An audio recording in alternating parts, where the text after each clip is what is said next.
السلام علیکم ناظرین، ہماری آج کی ویڈیو برنس اینڈ اسکارس کے موضوع پر ہے۔ میں ہوں آصف محمود چودھری، ہربلسٹ اینڈ کوچ۔ اکثر کام کرتے ہوئے ہمارے جسم کے کچھ حصے جل جاتے ہیں، جیسے کہ جسم کا کسی گرم چیز سے ٹکرا جانا یا کوئی گرم چیز جسم کے کسی حصے پر گر جانا، جیسے گرم پانی، گرم تیل یا کوئی اور کھانے پینے کی گرم چیز وغیرہ۔ اکثر دھوپ کی شدت کی وجہ سے بھی ہماری اسکن جل جاتی ہے۔ پہلے درجے کی جلن کسی بھی چیز کی گرمی سے آپ کو ہو سکتی ہے، جیسے کہ بھاپ کی وجہ سے کسی کیمیکل یا کسی گرم چیز کو چھونے سے ہو سکتی ہے۔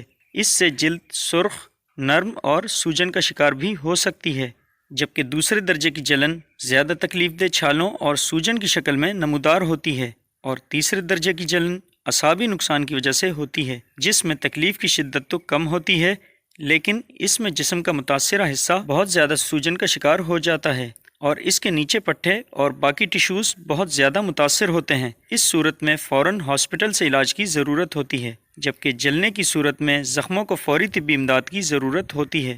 جلنے کی صورت میں سب سے پہلے متاثرہ جگہ کو کم از کم 20 منٹ تک ٹھنڈے پانی میں ڈبو کے رکھیں، کیونکہ ٹھنڈا پانی جلن کو ٹھنڈا کرنے کے ساتھ ساتھ جلن کو روکتا بھی ہے اور درد کو کم کرنے میں مدد دیتا ہے۔ اس کے بعد زخم والی جگہ کو آرام سے صاف کر کے کوئی بھی تجویز کردہ کریم لگائیں۔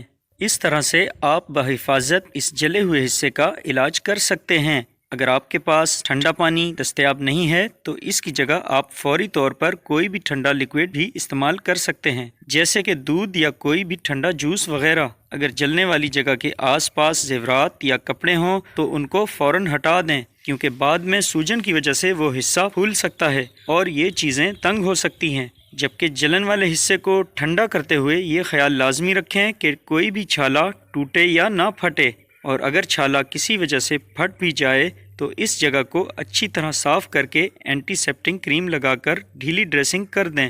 جب 2 سے 3 دن گزر جائیں تو تازہ کٹے ہوئے ایلو ویرا کے جیل کو نکال کر جلی ہوئی جگہ پر لگائیں، کیونکہ کولنگ جیل درد کو کم کرتا ہے اور جلن کو روکتا ہے۔ اس کے علاوہ آپ گل داؤدی کے پھول بھی کسی کریم یا ویسلین میں مکس کر کے جلن والی جگہ پہ لگا سکتے ہیں، اور اس کے ساتھ ساتھ آپ بازار سے کوئی کریم لے کر بھی استعمال کر سکتے ہیں۔ اس کے علاوہ جدید تحقیق نے یہ ثابت کیا ہے کہ خالص شہد بھی زخموں اور جلن کے لیے نہایت مفید ہے۔ قدیم مصری لوگ جلن کو ٹھیک کرنے کے لیے جونک کا استعمال بھی کیا کرتے تھے۔ اگرچہ یہ علاج آج کل استعمال نہیں کیا جاتا، لیکن آج بھی سب سے مؤثر علاج آئس کیوب یا برف کا استعمال ہی ہے۔ اگر آپ کا منہ اندر سے کوئی گرم چیز کھانے پینے کی وجہ سے جل گیا ہے تو اس کے لیے آپ فوری طور پر آئس کریم کھائیں اور اس کے بعد 1 گلاس پانی میں آدھا چمچ نمک ڈال کر اس سے کلی کریں۔ اس سے آپ کی جلن میں کمی آئے گی اور منہ کے اندر پیدا ہونے والے جراثیم بھی مر جائیں گے۔ ناظرین، ان سب احتیاطی تدابیر کے باوجود بھی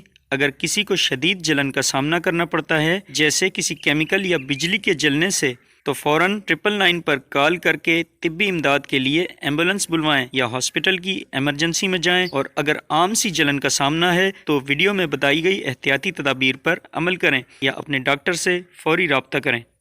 ناظرین، صحت اور اس کے مسائل سے متعلق اس طرح کی مزید ویڈیوز دیکھنے کے لیے ویڈیو کو لائک کر دیں، چینل کو سبسکرائب کر دیں اور بیل آئیکن کو پریس کر دیں۔ شکریہ۔